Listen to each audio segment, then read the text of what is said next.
শুধু গান নয়, গানের গল্প। সে ডানা মেলে উড়ে যায় অল্প অল্প একদিন, প্রতিদিন একদিন প্রতিদিন।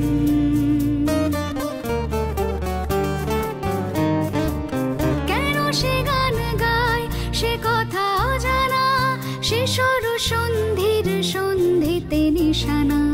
কেন সে গান গায় সে কথা অজানা, সে স্বর সন্ধির সন্ধিতে নিশানা।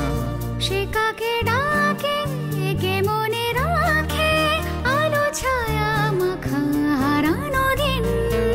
সে শুধু গান নয়, প্রাণের স্পন্দন, যার কথা মালা হয়ে ওঠে চন্দন সুবাসে প্রতিদিন, একদিন প্রতিদিন।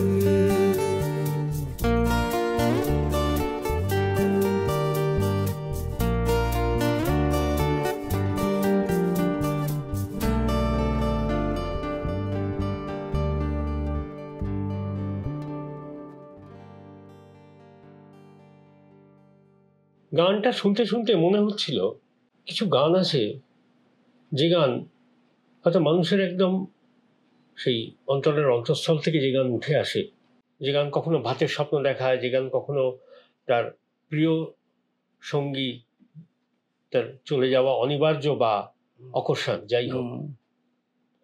এই যে মেলাঙ্কলি প্রশ্ন আসলো এবং মনোটনির প্রশ্ন আসলো, মূলত সে মনোটনি যে অদ্ভুত একটা বিউটি হয়ে দাঁড়ায়, যেন লোকসঙ্গীতের দ্যাটস দ্য ক্যারেক্টারিস্টিক, যে মনোটনি সেখানে রয়েছে। Monotony is the beauty. আমি তোমাকে একটা রেফারেন্স বলছি, দেখবে লোকসঙ্গীতের একটা স্থায়ী আরম্ভ হলো অ্যাডলিপ করে, তারপর পরপর চারটি পংক্তি, সেটা লালন হোক কিংবা অন্য কোনো পদকর্তার গান হোক, তা দেখবে যে তার অন্তরাগুলো এক, মানে to convey the lyrics, to convey the words. তা আমাদের হিন্দির মেন স্ট্রিমের ক্ষেত্রেও এখন কিন্তু তাই রয়েছে। ওই যে তোমার যে ভাগ, স্থায়ী, অন্তরা, সঞ্চরী, আভোগ, এই স্থায়ী আর অস্থায়ী, তোমাদের এখন আর ভাগ হয়ে গেছে হিন্দি মেন স্ট্রিমেও, বাংলা আধুনিকের ক্ষেত্রেও তাই। সবই একটা ব্যালাডের ফর্ম। যেমন মানে আমাদের বিখ্যাত সুরকার শ্রী রাহুল বর্মনের যে শেষ হিট গান যেটা বলা হয়, তার মধ্যে ভেতরে তার কিন্তু লোকসঙ্গীতটা ছিল একদম একেবারে না, সেটা তো তার মানে পারিবারিক সূত্রে পাওয়া, উত্তরাধিকারী একেবারে। আর একটা যদি প্রসঙ্গে আমরা আসি, যে গুরু যিনি পথ দেখাচ্ছেন বা যিনি হয়তো আরো খানিকটা এগিয়ে দিচ্ছেন, সেই জায়গা থেকে আমরা কিভাবে জানতে পারি তোমার গুরুদের কথা? আমি আবার মানে প্রথম কলকাতা, তারপর আবার কলেজ লাইফ রানীগঞ্জ, বর্ধমান, দুর্গাপুর, তারপর আবার কলকাতা ফার্দার স্টাডিজ।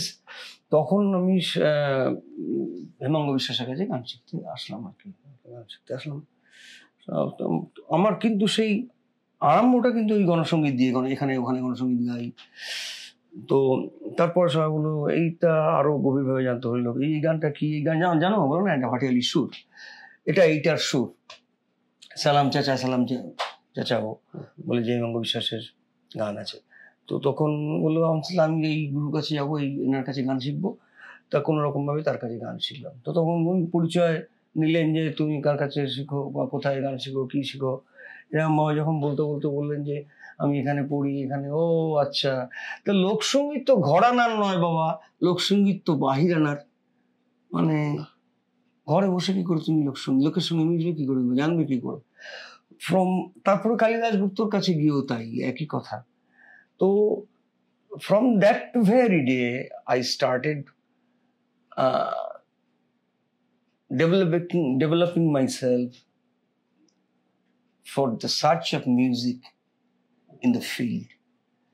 তখন বিভিন্ন জনের কাছে যাওয়া, বিভিন্ন মেলায় যাওয়া, বাউলদের আখড়ায় যাওয়া, বাংলাদেশের বিভিন্ন জায়গায় যাওয়া, এই যে শুরু হলো। তো ধরো হেমাঙ্গদাকে গুরু হিসেবে আমি তো 2-2.5 বছর পেয়েছি, কালিদাস গুপ্তকে তেমন ভাবে পেয়েছি কয়েক বছর, দীনেন্দ্র চৌধুরীর কাছে পেয়েছি। এই প্রত্যেক গুরুরা আমাকে তাদের যে ইনপুটস গুলো দিয়ে এগিয়ে দিয়েছেন। গুরুর কাছে তুমি গন্ডা 25 গন্ডা খানে গান শিখলে এমনটা নয়। গুরু তোমাকে দেখে মুর্শিদ মানে যে পথ প্রদর্শক, গুরু হচ্ছে তাই পথ প্রদর্শক। তারা আমাকে সেই জায়গায় এগিয়ে দিয়েছেন, যার জন্য আমি সন্ধান করেছি। মানে সেই পরিযায়ী হওয়ার দিকে ঠেলে দিয়েছে একদম। আমরা মুর্শিদি গান বলতে কি সেই গুরুর দর্শনই বুঝি? মুর্শিদি গান বলতে আমরা হ্যাঁ দর্শন বুঝবো। মুর্শিদও মানে মুর্শিদকে সে প্রণাম জানাচ্ছে, প্রণীত জানাচ্ছে যে তুমি আমাকে অন্ধকারে রেখো না, আলো উৎসে নিয়ে যাও। যে প্রার্থনা আমাদের সকলেরই থাকে গুরুর কাছে। একদম। সেই সময় কি রবীন্দ্রনাথ প্রভাবিত করেছিল তোমাকে? না, রবীন্দ্রনাথ কিন্তু পরবর্তীকালে আই নেভার ট্রাই টেগোর সংস, কেননা তখন এত ছুতমার্গিতা ছিল। দেখো দেবব্রত বিশ্বাসকে সেটা পেরিয়ে আসতে হয়েছে, আমি তো ওই নই, আরো অনেককে সেই সময় পেরিয়ে আসতে হয়েছে। পরবর্তীকালে যখন লোকসঙ্গীতে আমি জানতে পারলাম যে কুষ্টিয়ায় শিয়ালদহে রবীন্দ্রনাথের যাতায়াত ছিল তার জমিদারি সূত্রে, তো রবীন্দ্রনাথ সেখানে গগন হরকারা কিংবা লালন ফকিরকে কেমন ভাবে ইনকর্পোরেট করেছেন তার গানে, সেই সময় থেকে আমার আগ্রহটা বাড়লো। রবীন্দ্রনাথ মূলত অ্যাডাপ্ট করেছেন মানে আত্মস্থ করা। হ্যাঁ, অ্যাডাপ্টের থেকে আত্মস্থ অনেক কারেক্ট ওয়ার্ড আর কি।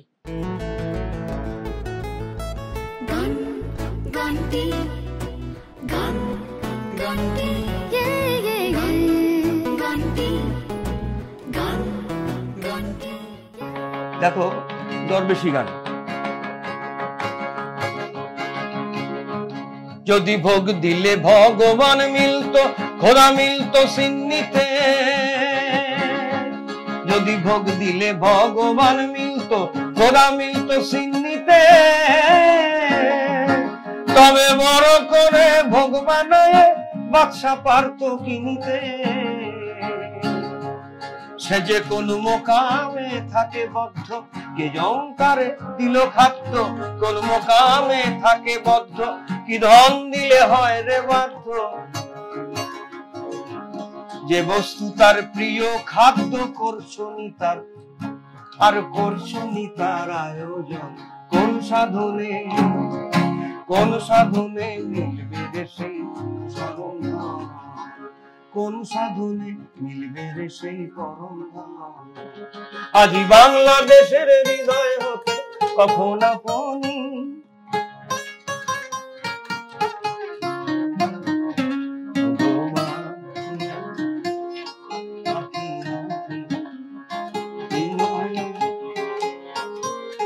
মন্দিরে। তো তখন ওই এরম ভাবে দেখতে দেখতে, কিংবা দেখো একই রকম, তুই যেখানে সেও সেখানে, লালন ফকিরের গান, তুই যেখানে সেও সেখানে, খুঁজে বেড়াও কারে রে ও মন, খুঁজে বেড়াও কারে রে, কাছের মানুষ ডাকছো কেন সর করে, কাছের মানুষ ডাকছো কেন সর করে। কিংবা আরো লালনের গান, খ্যাপা তুই না জেনে তোর আপন খবর যাবি কোথায়, খ্যাপা তুই না জেনে তোর আপন খবর যাবি কোথায়। আপন ঘর না বুঝে বাইরে খুঁজে পড়বি ধাঁধা,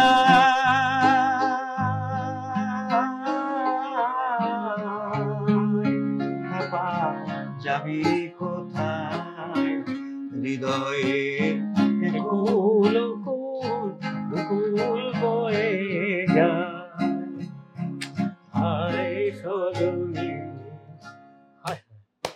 মানে একটা ট্রেন যাচ্ছে, শুধু কম্পার্টমেন্ট গুলো আলাদা আলাদা, বগিগুলোকে টেনে নিয়ে যাচ্ছে। আচ্ছা ঠিক এই সময় মনে হয় না, মানে আমি এই গানটা শুনতে শুনতে মনে হচ্ছিল জীবন আর লোকগীতি, বা যদি লোক শব্দটা তুলে দিই, এই গান, যে অনন্ত গীতি যদি আমরা বলি, হ্যাঁ যে একটা বাইনারি রিলেশনশিপের মতো, একদম যে এটা অঙ্গাঙ্গি ভাবে জড়িত। অঙ্গাঙ্গি ভাবে জড়িত।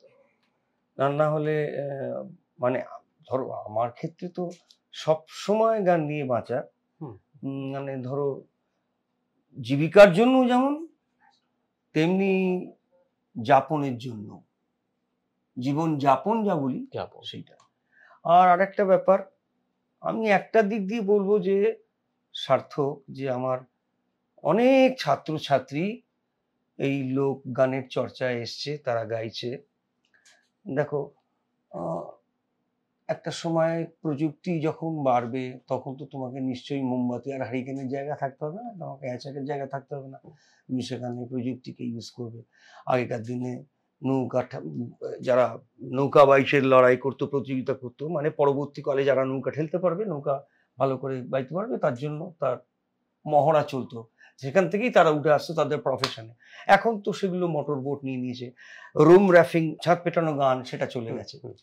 ছাদ পেটানো গান চলে গেছে, কিন্তু তার সুরগুলো কোনো জায়গায় রয়ে গেছে, সেটা থাকবেই, রুটটা রেখে দিয়ে গেছে। তুমি সেখানে তুমি মেইন স্ট্রিমেও যদি এসে থাকে তাকে তুমি পাল্টাতে পারবে না, দেখবে কোনো না কোনো রকম ভাবে চলে এসছে। ধরো এখন ছাদ পেটানো উঠে গেছে, কংক্রিট চলে এসছে, কেউ আর গম্বুজ নিয়ে ধূপ ধূপ করে গায় না। তো তখন তো শচীন কর্তা কিংবা আরো অন্যান্য কম্পোজাররা, তারা কিন্তু তাদের রুটে এই গান রেখে গেছেন। দেখো আমি উদাহরণ দেখাই, ডিতে যাই, তালুই মশাই হচ্ছে খুব ইয়ার্কির পাত্র, ভাই বা বোনের শ্বশুর মশাই। আর তালুই মশাইয়ের যে বউ, তাকে বলে সোনা মাউই। এখন সকালবেলা শ্রমিকরা যখন ওই ছাদ পেটাতে আসে, ওরা ওই মস্করা করে তালুই মশাইয়ের সঙ্গে আর সোনা মাউ, তারা ঘুমোচ্ছে, তারা তাদের ছাদ পেটাচ্ছে, সেই ছাদ পেটানের ধপ ধপ করে যে হচ্ছে, সেই সুরে তখন তারা ছন্দতে গান গাইতে থাকে। এটা কর্মসঙ্গীতের অন্তর্গত। হ্যাঁ, ইটস এ ওয়ার্ক সং। দেখবো আমাদের এখানে যখন মাইক্রোফোন দিয়ে সব যারা একসঙ্গে হেইও বলতে পারে, হ্যাঁ, সেটাও তো শাড়ি, সেটাও ওয়ার্ক সং। যখন ওই গভীর নলকূপ পাঠায় তখনও করে কর্মসঙ্গীত। তেমনি ধরো এই যে অন্যান্য ক্ষেত্রে নৌকা চালার সারি গান বলো কিংবা অন্যান্য ক্ষেত্রে বলো, কর্মসঙ্গীতের জন্য যে যৌথ যে শক্তি প্রয়োজন, তার জন্য একটা বিট দরকার হয়।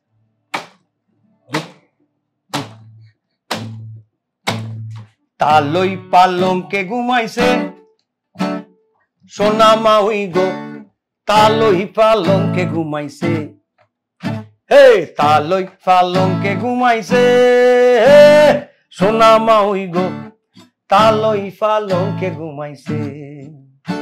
আরে তালই যাইতা বাজার তান গাটিতে নাই রে করি, তালই যাইতা বাজার তান গাটিতে নাই রে করি, আর মাইয়র ফরানে মাঙে বোয়াল মাছের মুড়ি রে, তালই পালঙ্কে ঘুমাইছে সোনা মাউই গো, তালই পালঙ্কে ঘুমাইছে।